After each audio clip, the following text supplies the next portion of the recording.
झारखंड में बड़ा फैसला, हेमंत सरकार ने लिया ऐसा कदम जिसे सुनकर हर कोई हैरान रह जाएगा। आखिर क्या है पूरी कहानी, सच जानने के लिए वीडियो को आखिर तक देखें, वरना आप सबसे जरूरी अपडेट मिस कर सकते हैं। मैया सम्मान योजना को लेकर हेमंत सरकार ने जारी किया नया ऑर्डर। झारखंड सरकार ने मैया सम्मान योजना और अन्य सामाजिक सुरक्षा योजनाओं को लेकर एक नया आदेश जारी किया है, जिसमें लाभार्थी को डीबीटी से जोड़ा जाएगा। इस आदेश का मुख्य उद्देश्य पारदर्शिता को बढ़ाना है, जिससे भुगतान सही समय पर और सही व्यक्ति तक पहुँचे। अब पंचायत सचिवों को निर्देश दिया गया है कि वे मैया सम्मान योजना और पेंशन के लाभार्थी को डीबीटी से जोड़ें। बैठक में बीडीओ दिलीप टूडू ने मनरेगा और अन्य योजनाओं की प्रगति पर भी चर्चा की, जिसमें गड्ढा खोदने का कार्य और अबुआ आवास योजनाओं की समीक्षा की गई। चिकनिया में आयोजित जनता दरबार में मैया सम्मान योजना के तहत 196 आवेदन प्राप्त हुए, जो कि सबसे बड़ी संख्या है। इसके अलावा सर्वजन पेंशन योजना, आवास योजना और राशन कार्ड सुधार की भी काफी संख्या में आवेदन प्राप्त हुए। अगर आप भी मैया सम्मान योजना के लाभार्थी हैं तो डीबीटी से जुड़ने के इस नए आदेश का पालन करें और अपने अधिकारों को सुनिश्चित करें। हेमंत सरकार का बड़ा तोहफा, श्रद्धालुओं के लिए खुशखबरी। रामगढ़ से बासुकीनाथ धाम और नोनीहाट जाने का रास्ता अब और भी आसान होने जा रहा है। हेमंत सरकार ने घोषणा की है कि मोहनपुर मोड़ से चंद्रदीप तक 16 किलोमीटर लंबी सड़क का निर्माण कार्य जल्द शुरू होगा। इस सड़क के चौड़ीकरण और मजबूतीकरण का कार्य पथ निर्माण विभाग द्वारा किया जाएगा। यह सड़क 51 करोड़ रुपए की लागत से बनेगी और 1 साल में पूरी तरह तैयार होने की उम्मीद है। सड़क निर्माण का टेंडर पाकुड़ के HMB कंपनी को दिया गया है। अब इस परियोजना में सिंदुरिया से पहले बाईपास बनेगा, जिससे यात्रा को और सुविधाजनक बनाया जाएगा। इस नए रास्ते से रामगढ़, बासुकीनाथ धाम और नोनीहाट जाने में श्रद्धालुओं को अब और अधिक सहूलियत होगी, जो पहले जर्जर सड़कों के कारण परेशानी का सामना कर रहे थे।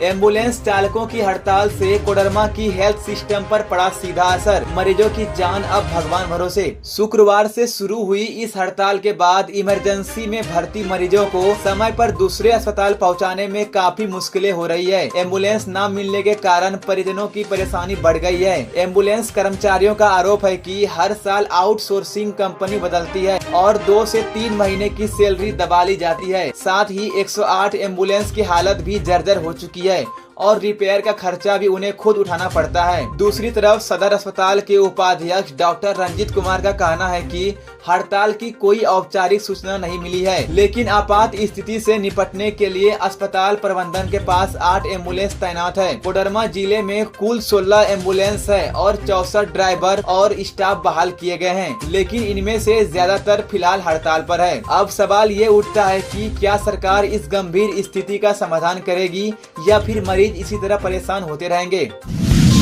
लातेहार पुलिस की बड़ी कार्रवाई, जंगल में दबिश भारी हथियारों के साथ 6 नक्सली गिरफ्तार। लातेहार एसपी कुमार गौरव को गुप्त सूचना मिली थी कि टीएसपीसी के नक्सली लातेहार और बालूमाथ थाना क्षेत्र की सीमा पर स्थित हेसाबार जंगल में किसी बड़ी वारदात की साजिश रच रहे हैं। सूचना मिलते ही डीएसपी विनोद रवानी के नेतृत्व में एक विशेष पुलिस टीम का गठन किया गया और जंगल में छापेमारी शुरू की गई। पुलिस को देखते ही नक्सली भागने लगे, लेकिन जवानों ने चारों तरफ से घेराबंदी कर 6 नक्सलियों को मौके से गिरफ्तार कर लिया। छापेमारी के दौरान पुलिस ने 4 राइफल, 1 पिस्तौल, 11,000 से ज्यादा गोलियां, नक्सली पर्चे और अन्य सामग्री बरामद की। एसपी कुमार गौरव ने बताया कि ये सभी नक्सली जेल जा चुके हैं और जेल से निकलने के बाद दोबारा संगठन को खड़ा करने की कोशिश में लगे थे। ये लोग अलग अलग नामों से धमकी देकर रंगदारी वसूलते थे। पुलिस की इस कार्रवाई से साफ है कि टीएसपीसी के नेटवर्क को बड़ा झटका लगा है।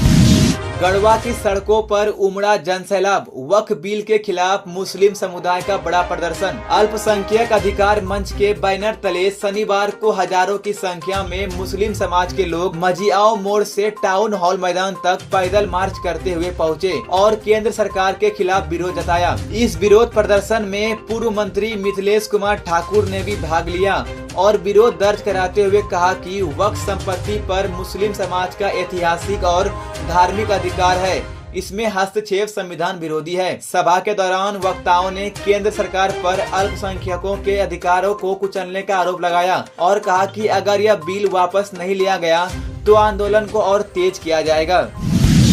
बिहार से जमशेदपुर तक फैला था नशे का नेटवर्क। पुलिस की बड़ी कार्रवाई में 2 कारोबारी गिरफ्तार। यह कार्रवाई सिटी एसपी कुमार शिवाशीष के नेतृत्व में हुई। कार्रवाई बिष्टुपुर थाना क्षेत्र के रिगल चौक पर की गई, जहां से चंदन कुमार पांडे और रवि रंजन चौधरी नाम के 2 आरोपियों को पकड़ा गया। दोनों आरोपी बिहार के रहने वाले हैं, लेकिन वर्तमान में सरायकेला खरसावां जिले में रहकर नशीली दवाओं का अवैध कारोबार चला रहे थे। पुलिस ने इनके पास से भारी मात्रा में प्रतिबंधित नशीली दवाएं बरामद की है, जिनका इस्तेमाल किशोर और युवा नशे के लिए करते थे। पूछताछ में आरोपियों ने कबूल किया है कि वे लंबे समय से इस धंधे में लिप्त है और कई जिलों में इन दवाओं की सप्लाई करते थे।